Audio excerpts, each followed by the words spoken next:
The rain lashed against the tall glass windows of the Skyline Heights penthouse, blurring the neon lights of the city below. Inside, the air was thick with the scent of expensive cologne and the metallic temps of blood. Detective Elias Thorne stood in the center of the room, his eyes scanning every inch of the crime scene. On the velvet rug lay Julian Vane, a tech billionaire known for his paranoia and his impenetrable security systems. Vane was dead, a single, precise wound to the heart. No struggle, no signs of forced entry. "Status report," Thorne muttered, not looking away from the body. Officer Sarah Miller stepped forward, flipping through her digital notepad. "It's a ghost story. Detective, the security system is top of retinal scans at the elevator, pressure plates in the hallway, and 24/7 thermal cameras. According to the logs, no one entered or left this floor between 10 p.m. and the time the maid found him at 6. Thorne knelt beside the body. "And the weapon? Nothing. We've swept the entire floor. No blade, no firearm, not even a shard of glass that could have caused this. But here's the kicker, sir." Sarah paused, her voice dropping to a whisper. "The forensics team finished the initial sweep. There are no fingerprints. I don't mean the killer didn't leave any. I mean there are no fingerprints in the entire room. Not even Julian Vane's." Thorne stiffened. He looked at Vane's cold, pale hands. The skin was smooth, unnaturally so. He grabbed a magnifying glass from his kit and peered closer. His breath hitched. The ridges of the skin, the unique patterns that define a human. Identity had been surgically or chemically erased. "Check the surfaces again," Thorne ordered, his voice rasping. "The wine glass, the door handle, the desk." "We did," Sarah replied, shaking her head. "It's like the room was wiped clean by a vacuum. But the dust is still there. The wine is still in the glass. Only the prints are gone. It's as if the concept of identity was sucked out of this room." Thorne stood up and walked to the window. He looked at his own reflection in the dark glass. He was a man who believed in logic, in trails of evidence, in the simple truth that every action leaves a mark. But here, in a room filled with high-tech sensors and locked doors,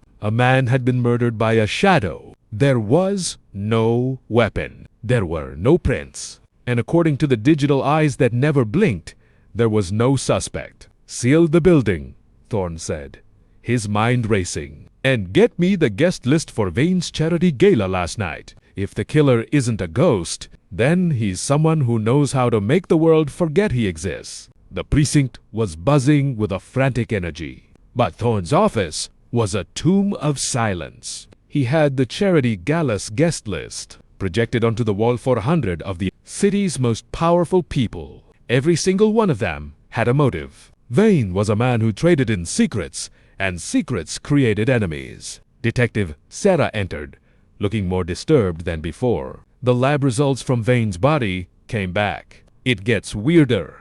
Thorne didn't look up. "Tell me." "The erased fingerprints." "It wasn't chemicals. The medical examiner says the skin cells were rearranged at a microscopic level. It's like someone used a high-frequency sonic tool to vibrate the skin until they flattened out. It's technology that doesn't officially exist." Thorne finally looked up, his eyes narrow. "And the cause of death? You said a single wound to the heart." "That's the thing," Sarah said, dropping a photo on his desk. "There's a hole in his chest, yes, but there's no trace of metal, carbon, or even ice. The edges of the wound are cauterized, but not by heat, by cold, absolute zero." Thorne rubbed his temples. "A weapon that leaves no trace, technology that erases identity, and a killer who can bypass thermal sensors." He turned back to the guest list. "Focus on the tech rivals.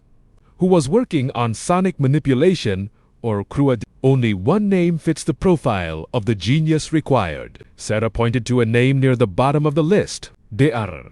Elias Thorne." Thorne flinched. The name hit him like a physical blow. Aris was his estranged brother, a disgraced physicist, who had vanished 5 years ago after claiming he had discovered a way to datemais. Mata Aris was at that gala? Thorne asked, his voice barely a whisper. The facial recognition at the entrance flagged a 90% match, but he was wearing a mask, like everyone else, at the masquerade theme. He checked in as the ghost. He left before the murder occurred, or so the timestamps say. Thorne stood up and grabbed his coat. If Eris is involved, the security logs are useless. He didn't bypass the cameras. He likely taught the cameras to ignore him by hacking the light waves themselves. "Where are you going?" Sarah asked.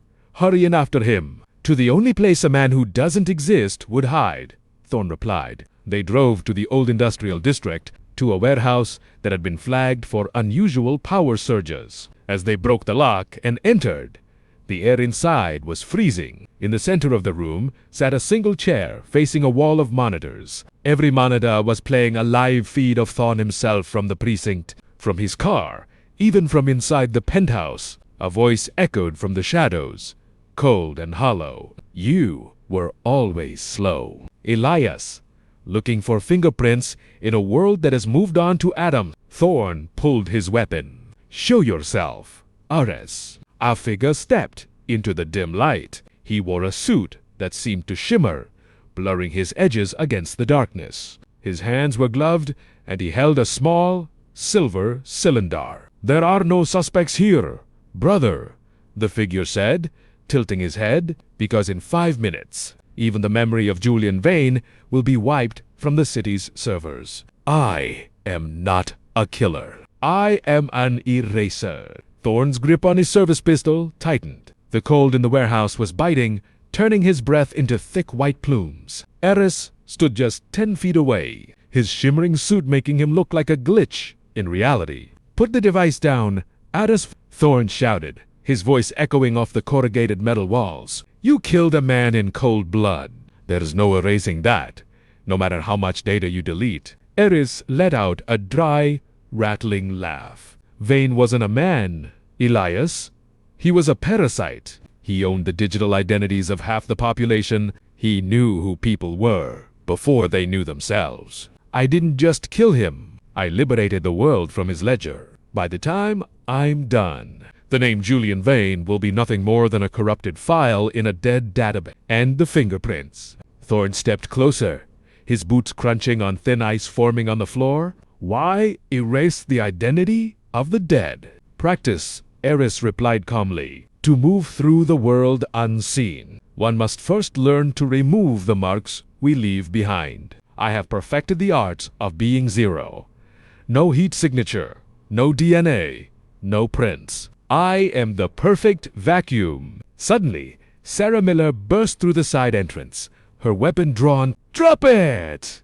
"Now?" Eris didn't flinch. Instead, he pressed a button on the silver cylinder. A high-pitched hum filled the room, a sound so sharp it made Thorne's ears bleed. Sarah dropped her gun, clutching her head in agony. The monitors on the wall began to flicker and melt, the liquid crystal screens running like black tears. "Stop it!" Thorne lunged forward, but Aris moved with unnatural speed. It wasn't that he was fast, it was as if he was skipping through seconds. One moment he was by the chair, the next he was behind Thorne. He pressed the cold cylinder against Thorne's shoulder. An agonizing chill raced through Thorne's arm, numbing it instantly. His pistol clattered to the floor. "You were always the favorite," Elias whispered into his ear. "The one who followed the rules, the one who left a clean trail. But the law is a ghost of the past. It relies on evidence. And how do you prosecute a man when the evidence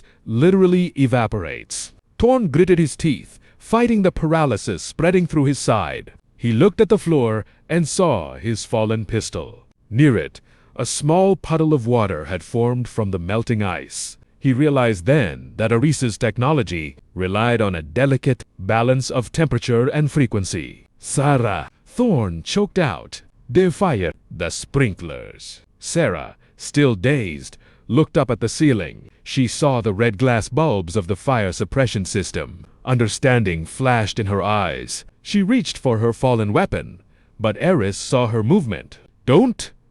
Eris warned. pointing the cylinder at her. If I trigger this at full power, your very cells will lose their cohesion. You won't just die. You'll cease to have ever been. Thorne knew he had only seconds. He couldn't use his arm, but he could use his weight. He threw himself not at Eris, but at the heavy industrial heater control panel on the wall behind them. Thorne slammed his body weight into the emergency heater lever. With a mechanical groan, the massive industrial blowers roared to life. Blasts of scorching air surged into the freezing warehouse. The effect was instantaneous. The shimmering suit Eris wore began to crackle and hiss. The delicate balance of absolute zero was being shattered by the sudden influx of heat. "No!"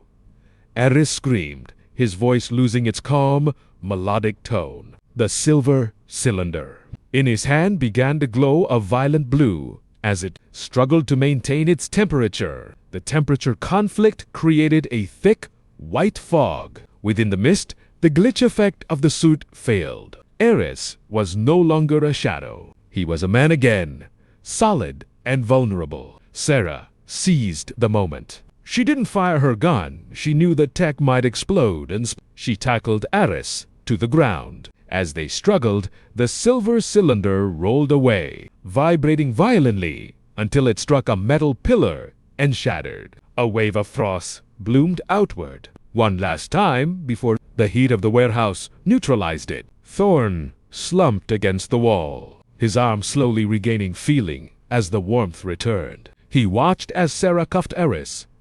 The eraser was defeated, but as Eris looked up at his brother, a mocking smile touched his lips. "You caught me, Elias.